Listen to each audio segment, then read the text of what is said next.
Let's look at the scam of dog culture and how moral licensing is used to get this scam sold to us.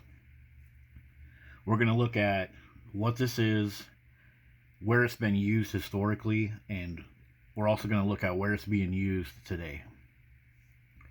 So we're talking about this thing called moral licensing right here. But we're also asking the question, right up here. The question is going to be, when a scam uses a lesser evil to employ a worse evil. So this could be called the tactic known as moral licensing, when a scammer may present a seemingly harmless minor deception to justify a more significant wrongdoing. This technique can manipulate victims into accepting the initial minor issue, making them susceptible to the larger scam. That's like pit bull attacks. You see, as the dog culture evolves into this worship of dogs, this humanizing of dogs, pit bull ownership is exactly the same as normal dog culture. And so dog culture gives moral license to pit bulls when they kill toddlers, because it gets worse and worse and nobody does anything about it. They keep promoting dogs. Even the small issues of dog ownership, the cost, the stinky house, the hoarding, the constant hoarding, the feces, the urine, the barking, the ridiculous expense, the extra guilt that dog owners have to suffer, the subhuman behaviors of dog owners putting dogs first. Those are all, those are all what they would call the seemingly harmless minor deceptions.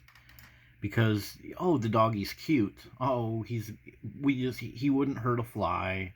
That's a deception. He would hurt a lot of flies if he could. But that makes us, like it says right here, more susceptible to the larger scam.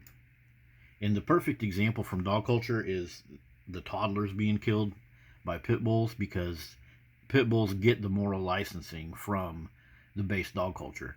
But even all the minor issues, the veterinary suicide, the police dogs that attack little kids, it's all part of this scam, because we're giving moral license to a dog that can't even have freaking morals. So historically, where have we used this? Communist regimes, they justified their actions through ideological principles, can be seen as a form of moral licensing, allowing them to commit acts that contradicted their stated values. That's exactly what dogs do. They're said to be stress relief. They're said to be your best friend, but they never pay a bill. They never give you a foot rub. They never make reservations for you. They never cook dinner.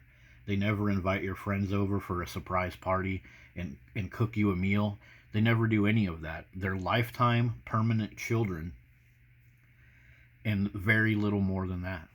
And it's just like with communism, this manipulation of morality enabled leaders to maintain power while suppressing dissent and violating human rights. Yeah, dog ownership itself, it promotes violation of human rights, because it gives moral license to dogs that literally kill us. They kill us. They kill our kids, our grandparents, everything else. They kill our own dogs that we already have. Another historical example, the same one basically, but communism, particularly in the theoretical form, promised moral ideals. That's the same thing with dog culture. It promises these ideals. Oh, a police dog is going to catch all those drugs. The police dog is catching all those drugs. Oh, the police dog attacked a few innocent children. Well, forget about that. It's an ideal. Everything about dog culture is this ideological way of thinking, yet dogs never deliver what they're promised to deliver. Same thing with communism. It's like equality and community, but in practice, it's been associated with significant human suffering and oppression. Yeah, dog ownership creates significant human suffering and oppression.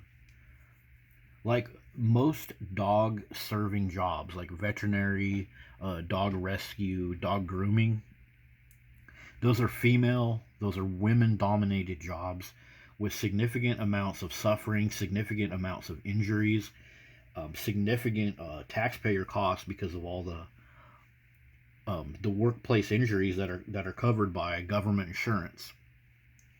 like workman's comp. And so, yeah, there is a significant amount of suffering. Veterinary suicide, not to mention the suffering of our pets that are attacked by our other dogs as well. This also falls under the discussion of moral myopia, which is basically the same concept, just different angles of it. But moral myopia in communism, it refers to the tendency of these governments to prioritize their ideological goals over ethical considerations. So the ideological goal of dog ownership is that it's this perfect, beautiful thing, peace and harmony, cuddling on the couch. It's all about ideals. And so no matter how bad dog ownership gets, it's continuously pushed as this great thing. They keep pushing it as great. Police dogs cost millions of dollars in lawsuits. They'll still pump out propaganda about police dogs supposedly saving communities or some other thing like that. And like in communism, this results in a distorted view of morality. Dog culture is full of distorted views of morality. They allow dogs to hurt people. They allow dogs to disrupt people's life. They ignore the massive cost of dog ownership, and that is a distorted view of morality, just like in communism. So that's a historical example of where this has been used against us. Now let's look at some modern examples of this. So Jacqueline Durand, those dogs that attacked her, they were given moral license. Even though they tore her face up like this, they were given moral license because, well, they're dogs. Well, they're probably fine. Dogs are so great. Dogs are better than humans. And Jacqueline Durand continues to give moral license to dogs by supporting them. Instead of speaking out against dogs, she's going to go up and put pictures up like this. This is given moral license. Because when people look at Jacqueline Durand and see that she was nearly killed by dogs, and maybe they've been bitten by dogs, maybe their neighbors got bit, or their dog barks all day, they're going to look at Jacqueline Durand and they're going to think, well, she almost died, and she still loves dogs, so dogs must be great. Everybody's doing it, even the people that are nearly getting killed by dogs. Oh, wow. So this is giving moral license to dog ownership. All of these people that get screwed up by dogs, they still support dogs. They run around kissing on dogs. Like, it's ridiculous. If Jacqueline Durand fell asleep, her face and all the her face is still healing, so there's going to be excrement and stuff leaking out of her face, her dead white blood cells from her scar tissue and all of her wounds, and a dog like this would come up and try to consume that. There's no way that dog, the dander that's coming off of that dog, the ear, the nose, the slobber, getting into her wounds, that dog should not be near her. But she's still promoting it, and so that's how moral licensing happens, even after the fact. So here's a little quote from moral licensing. So people give moral licensing to others unconsciously by allowing their past deeds to create a sense of moral credit that justifies subsequent questionable actions. So when people like Jacqueline Durand and everybody else continue to support dogs despite the nastiness, they're kind of giving moral licensing out to other people. It's like, well, the doggy, he's such a good dog, he's given that woman comfort after she was almost killed by dogs, so it's okay. Everybody's doing it. If she can live through a dog attack and still love dogs, then my $10,000 vet bill isn't that bad, I guess. Oh, yeah. So that's one thing. And how about this? Charities are huge in dog culture. Right now we have hundreds and hundreds of these charities, like per city in some cases, but they fall into the moral licensing because they think they've done so good. We've collected all this money for dogs, so what if we just embezzle a little bit, keep some for ourselves, and we don't take care of the dogs we're supposed to take care of? Yeah, that happens all the time with the dog charities. But As it says here, their good deeds lead them to feel entitled to engage in unethical behavior. So most people think that if you're associated with a dog, or a dog charity, or you're a dog owner, that you're just a super duper good person. But that's so far from the truth. You are giving yourself moral license to do crappy stuff. And this is just so obvious out there in the dog world. Every time a dog does something bad, it's like, oh, I couldn't correct him. He ate my couch. He shit all over my new boots. Oh, but he just looks so cute. You give your dog moral license and yourself moral license. It's just like with dog barking complaints. Dog owners, oh, no, you can't be bothered by my dog barking. They give the thing moral license because part of it is they spend their whole life like giving these things moral credit, thinking that they're good through all of this propaganda.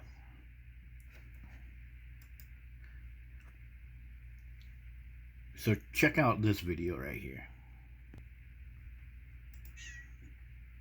I would, jokingly say to my friends, like, oh, it's okay. I mean, I feed the homeless. I went and played with puppies this weekend. Oh, Ha, there it is.